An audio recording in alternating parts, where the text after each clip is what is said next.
Hi, this is Chris Pureka. I'm here at Sunstroke House, and I'm going to play a little piece of my song Holy for you on acoustic guitar, and then we're going to chat.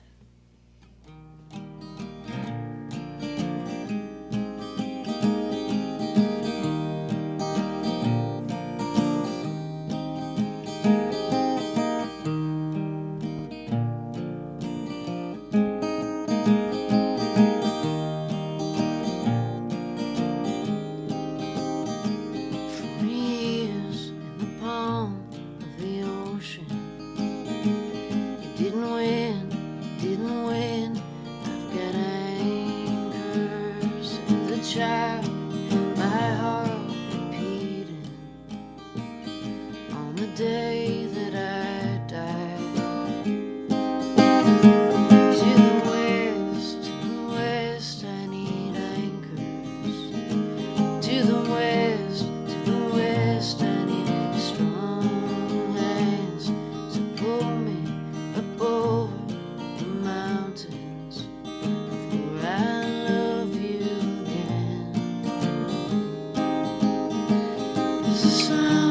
Was the boat slowly breaking, and the weight was a mountain of old pain, like I could have walked on the sea if you just noticed me hanging around. But we danced like, hey, yeah, we danced like. To be whole, to be whole, to be holy, holy, holy.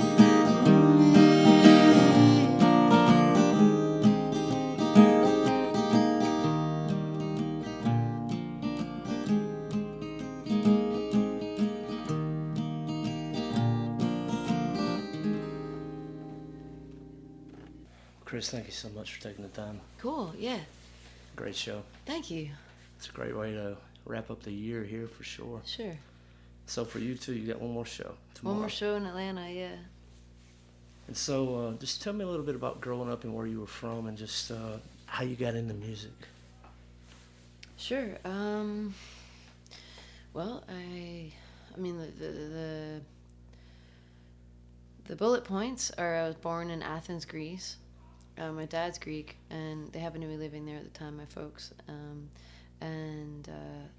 But I moved to the States when I was 2, and so they moved to Connecticut, and that's where I grew up, and that's all I remember. So Yeah. I spent the first, the next 20 years of my life living in Connecticut. I did grade school there and everything, and then I actually even went to college in Connecticut. I went to Wesleyan University. But for music stuff, at like a pretty young age, I started just wanting to play music, and no one in my family is musical. I didn't have role models in that way. I just decided I wanted to play the guitar when I was 8 or so, and my parents they paid for some lessons, and I was kind of just I was just a kid, and I was kind of cool. I did that for a year, and then I didn't really do it for a while after that, and then, but I was still kind of writing songs. I started writing songs on the piano when I was a kid, and I didn't really play piano. I didn't really play guitar, and then when I was 16, I picked up the guitar again, and then I just started writing songs right away. It was just kind of a thing that I needed to do, I think, and I started taking guitar lessons again when I was 16, and I took some lessons on and off in high school and college, and started playing out when I was in college, playing open mics and opening for people and stuff, and that's how I got my start. Yeah. And so 2004, the first record came out, right? Yeah, I made an EP. I just recorded. I was gonna be going on tour. It's this kind of longer. It's a 3-month tour, and I was opening some shows. And this was in 2001, and I had just graduated from college, and I had a bunch of songs, and so I decided to make an EP myself. I recorded that on a 8-track, and so that EP I had, and I sold that for a few years. But it's not really available anymore. So the first studio record that I made an actual studio with other musicians was the one that you referred to. It's called Driving North, and it came out in 2004. Mm-hmm. And so just like during that period and just with college and getting out and playing and making that EP, and I guess just to talk about the songwriting process now, you talked a lot about during the show tonight with sharing the behind the scenes of the songs. Do you see a development as it's come? You know, a lot of times you write about yourself. Sure. Like my process? Yeah. I mean, I think, yeah, I do kind of use songwriting as a little bit of just kind of an outlet, an emotional outlet, and a way of processing emotion. So I think that's my primary focus when I write a song, is kind of like to work through something that's going on for me. So yeah, a lot of my songs are personal, and I mean, they're all personal, obviously, but a lot of them are like about my own experience, and then I have a handful that are about other people's experiences, or more like storytelling songs. And I almost always start with a guitar part first. I kind of pick up a guitar and just, you know, start playing whatever kind of comes, and then if I like am interested in that thing, then I'll start singing a melody around that, and then it's usually the lyrics are last, and then I work a long time on the lyrics. Sometimes, I mean, that's probably the biggest limiting factor, is like I'll have songs that are like done, they have all the parts, but I don't have like the words for them that I feel, because I feel picky about that part, like that's really important to me. So I spend a lot of time working on that. Yeah, words are that. So I had Soren on at the beginning of this year, and she's a very young songwriter, early 20s. Okay. And that was something that she took away quick, and it was something that I learned from her was, I don't want to waste the music on words I could have put a whole lot more thought into. Yeah, sure. Yeah. I want to make sure I get it out. Yeah, like, you know, flesh it out. You mean like make it quality, right, kind of thing. Yeah, it's easier to just kind of be like, cool, it's done now, you know, like make up whatever, you know. And I've actually started doing more stream of consciousness writing, which is a good tool, I think. But you can't, I don't think, I mean, it's every once in a while you'll write a song that's like pretty brilliant from stream of consciousness writing, but it's not usually like, you know, gonna be like your best work. I think, I mean, it may be true for some people, but for me, I think like that's just kind of a way to get the gears moving. Yeah, it's a good place to come back to. Yeah. And so just over the years, and just a little bit about the road, and just all over the United States, and you shared about going to Alaska for the first time. What are some of the most memorable moments, or maybe collaborations you've had over the years with other artists? Sure. I mean, I've been touring now for like about 18 years, so there's a lot there. I mean, it's hard to like kind of pick things out, but I mean, the first tour I did after college was really memorable, and just that like it kind of like set me up in a way where I was opening up for a friend of mine named Alex Olson. She was a poet, and I was opening up for her and playing with her a little bit, and it kind of gave me like, showed me the ropes, basically, like how it works, and kind of got to see what that was like. And then I collaborated with a lot of people in Northampton, and like some people have gone on to do really cool other stuff. One of my really closest friends from high school, her name's Meryl Garbus, and she's the mastermind songwriter behind the band called Tune Yards, and they're like quite well-known band, and she used to play fiddle for me, and like we collaborated a lot in earlier stuff that I did, and that was super cool. I met Gregory Alan Isakov in around 2005, I think, and we became friends, and we toured a lot in the aughts. We did a bunch of tours. Like he opened for my Dryland tour when Dryland came out in 2006.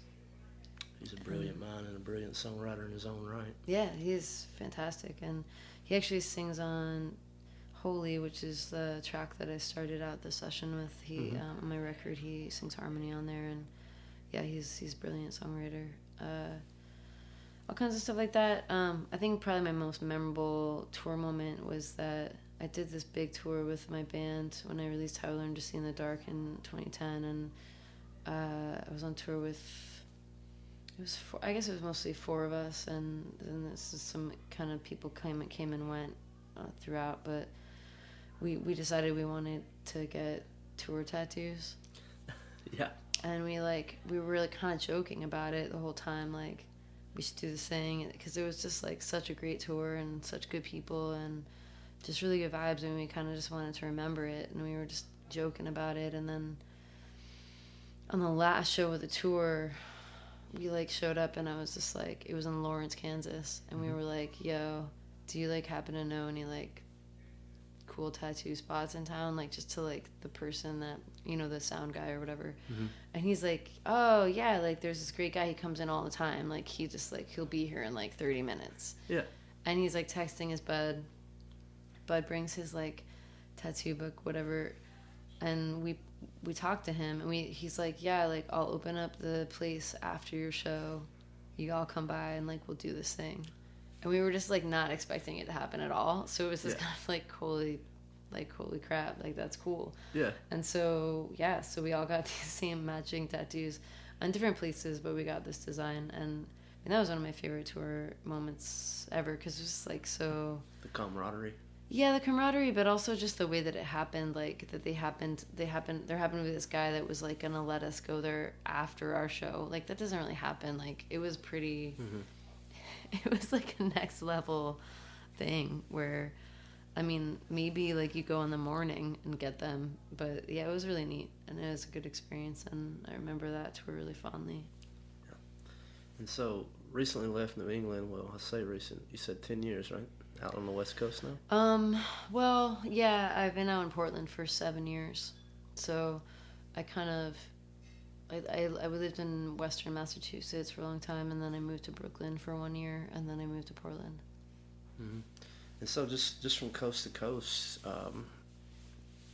was it just to take the leap and just for yourself, or was it for your career? Or like, what did moving out there mean at the time? I mean, I'd always wanted to move to Portland.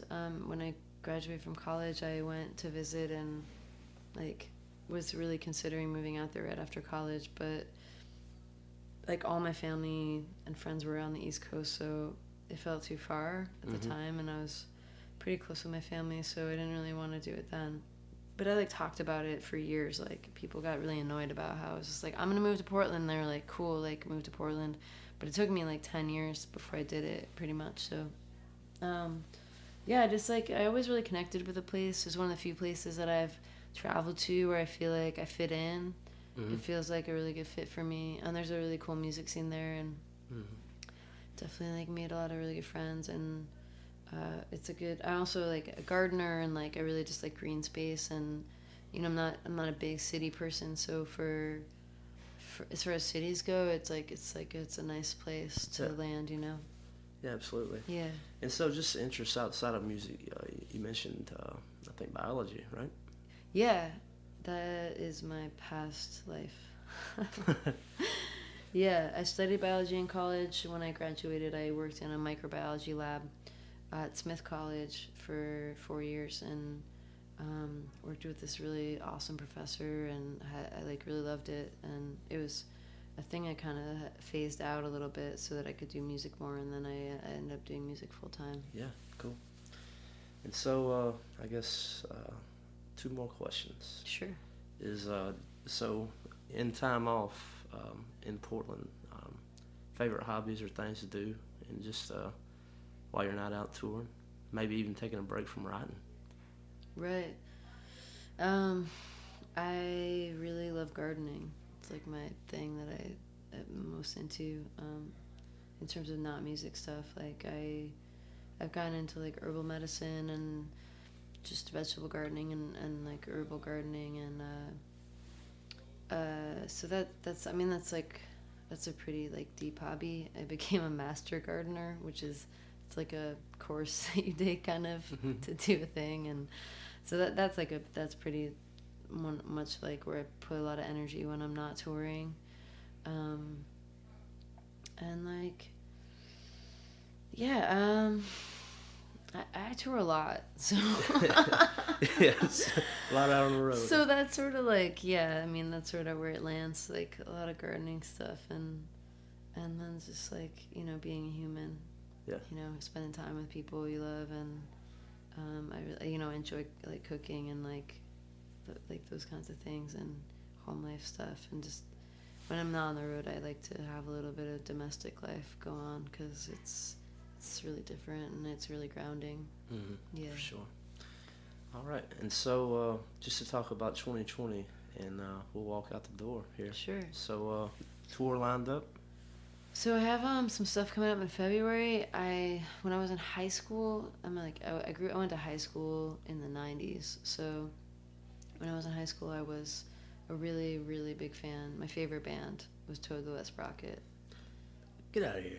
Favorite band. That's a dope band. I know, the best. I was obsessed. So I was like a weird like nerd about it. Like I was like, this is my favorite band. Mm-hmm. So fast forward a really long time, and so the shows I'm doing in February, I'm opening up for Glenn Phillips, who's the lead singer of Toad, and he has a solo career, and they've also been touring as a band for a while, like for a few years, and but I've never played shows with him before, so I'm really excited. Yeah. So that's all in the Bay Area, in San Francisco and stuff. We're doing a few shows together, and then I'm coming out here to the East Coast. Well, I guess I don't know. It's East? No, it's Central. More south. Yeah. So East Coast, Northeast, I'm doing 4 shows opening up for another songwriter named Sarah Harmer.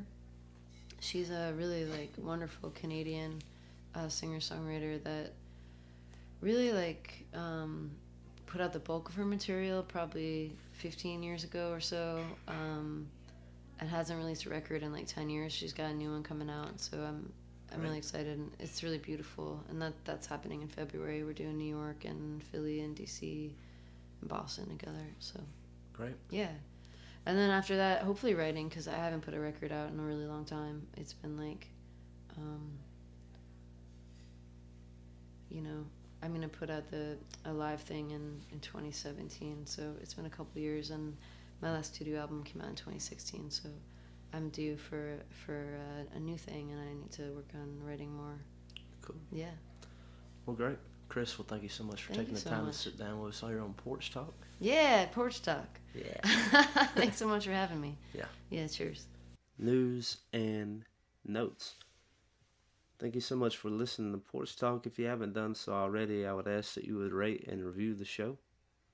And subscribe. Next time you're having a conversation about music, why don't you tell them about Chris? So after it was all said and done, I got a copy of Back in the Ring. We're going to be sharing a song off that album called Cabin Fever to close everything out.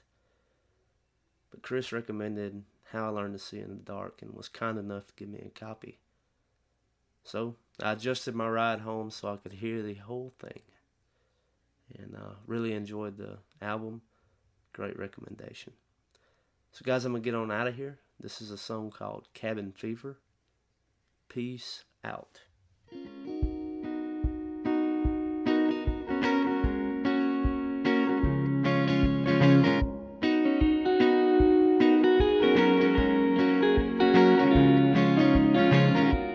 Cabin fever, Sunday blues, lying on the kitchen floor,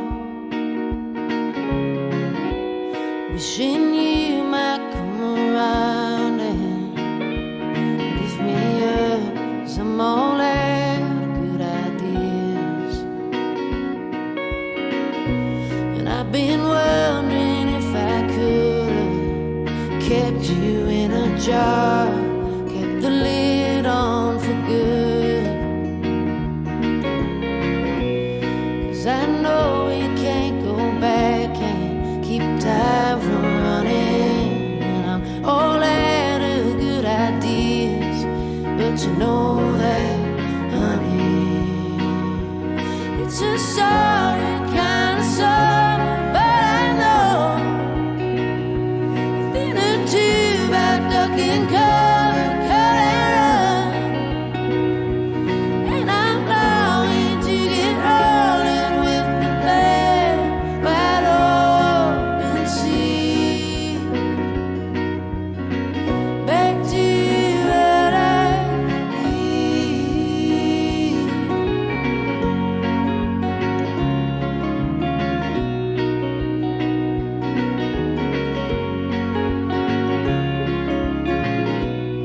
out a course or somewhere I know. Well, I can disappear. I'm trading places with the man in the morning paper. 'Cause I know we can't go back and keep time from running. And I'm all out of good ideas, but you know